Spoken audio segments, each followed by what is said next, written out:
नमस्कार दोस्तों। कल्पना कीजिए एक ऐसा समय जब पूरी सृष्टि शांत होती है।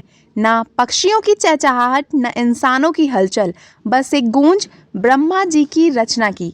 इसी मौन में छुपा है वो रहस्य जो आपको धन, यश और आत्मशक्ति की ऊंचाइयों तक पहुंचा सकता है। ये कोई साधारण समय नहीं है, ये ब्रह्मा जी की पहली सांस है, जिसे हम ब्रह्म मुहूर्त कहते हैं। इस वीडियो में हम जानेंगे कि कैसे इस ब्रह्मांडीय समय को अपनाकर आप वो सब पा सकते हैं जो शायद अभी तक एक सपना था, और हम आपको सुनाएंगे वो पौराणिक कथा और ऐतिहासिक कहानियाँ जो इस दिव्य समय की शक्ति का प्रमाण है। लेकिन इससे पहले जानेंगे ब्रह्म मुहूर्त क्या है। ब्रह्म मुहूर्त दो शब्दों से मिलकर बना है, ब्रह्मा प्लस मुहूर्त, जिसका अर्थ है रचनाकार का समय। सूर्योदय से पहले का समय, लगभग 1 घंटे 36 मिनट पहले का समय। यह समय प्रकृति की नींद से जागने की क्रिया है, जब ब्रह्मांड की ऊर्जा सबसे अधिक सात्विक होती है। योग शास्त्र, आयुर्वेद और वेदों में इस समय को दिव्य साधना काल कहा गया है। अब चलिए जानते हैं वैज्ञानिक दृष्टिकोण। हार्मोनल बैलेंस, इस समय मेलाटोनिन और सेरोटोनिन हार्मोन का संतुलन मानसिक स्पष्टता देता है। हवा में ऑक्सीजन लेवल ज़्यादा होता है, जिससे ध्यान, योग और पढ़ाई का असर कई गुना बढ़ जाता है। शरीर में बायोलॉजिकल क्लॉक यानी सर्कैडियन रिदम इस समय सबसे जागृत होती है। अब चलिए जानते हैं पौराणिक कहानियाँ। सबसे पहले बात करेंगे श्री कृष्ण और अर्जुन की कहानी।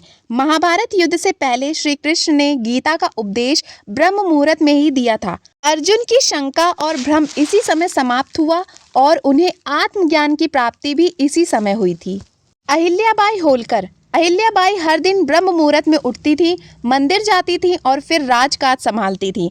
उन्हीं की वजह से बनारस, उज्जैन और काशी में कई मंदिरों का पुनर्निर्माण हुआ था। महर्षि वाल्मीकि की कथा।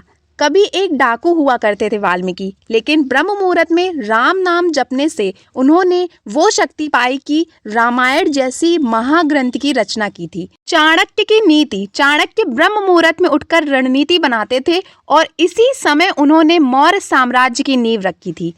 विवेकानंद, विवेकानंद जी रोज सुबह ब्रह्म मुहूर्त में ध्यान करते थे। उनकी आंखों की चमक और शब्दों की शक्ति इसी समय की साधना का परिणाम थी। संत तुकाराम प्रतिदिन तड़के ही उठते थे और उन्हीं के भजनों से महाराष्ट्र की भक्ति धारा जीवित हुई। रामकृष्ण परमहंस, उन्होंने अपने सभी शिष्यों को ब्रह्म मुहूर्त में साधना करने का आदेश दिया।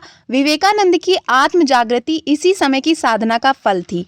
तो आपने देखा कि जितने भी महान लोग थे वो कैसे ब्रह्म मुहूर्त में उठकर अपने सपनों के लिए काम करते थे। तो देखा आपने कितने महान पुरुष लोग भी ब्रह्म मुहूर्त में उठकर अपने सपनों के लिए काम करते थे। तो अब आपके मन में सवाल होगा कि ब्रह्म मुहूर्त में उठ के क्या करें, क्या ना करें। तो चलिए जानते हैं ब्रह्म मुहूर्त में क्या करें। उठ के तुरंत बाद बिस्तर पर ही आंखें बंद कर 3 गहरी सांस लें और ओम का उच्चारण करें। फिर तांबे के लोटे से पानी पिए। ये पाचन और ध्यान दोनों के लिए श्रेष्ठ है। स्नान और पूजा, ठंडे जल से स्नान करें और दीप जलाकर ध्यान करें। ब्रह्म मुहूर्त में किया गया 1 मिनट का ध्यान दिन के किसी भी समय किए गए 10 मिनट के ध्यान के बराबर होता है। जप और मंत्र, ओम नमः शिवाय या गायत्री मंत्र का जाप करें। अगर व्यापार या नौकरी में वृद्धि चाहते हैं तो कुबेर मंत्र या श्री सूक्त का पाठ कर सकते हैं आप।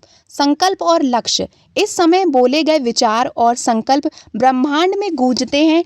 हर सुबह अपने लक्ष्यों को सोचिए, बोलिए और लिखिए भी साथ में। लाभ क्या मिलेंगे आपको इससे? मानसिक शक्ति और फोकस में वृद्धि होती है। आत्मविश्वास और निर्णय क्षमता बढ़ती है। धन, अवसर और सम्मान स्वतः खिंचने लगते हैं। त्वचा, शरीर और स्वास्थ्य में प्राकृतिक चमक और सुधार आता है। साथ ही साथ रिश्तों में सामंजस्य और नेगेटिविटी भी दूर होती है। तो आपने जाना कि ब्रह्म मुहूर्त में उठना कितना ज़रूरी है और कैसे आप उठ करके अपने काम में फोकस कर सकते हैं। लेकिन सबसे ज़रूरी बात होती है इसकी शुरुआत करना। शुरुआत कैसे करें, चलिए जानते हैं। रोज़ 15 मिनट पहले सोना और 15 मिनट पहले उठना शुरू करें। शुरुआत में आप अलार्म लगा सकते हैं, लेकिन कुछ ही दिनों में आपकी आदत भी बन जाएगी, आप अपने आप 4 बजे उठने लग जाएंगे। साथ ही साथ आप अपने दोस्त को भी कह सकते हैं साथ में उठने के लिए, ये आपको प्रेरणा देने का काम करेगा।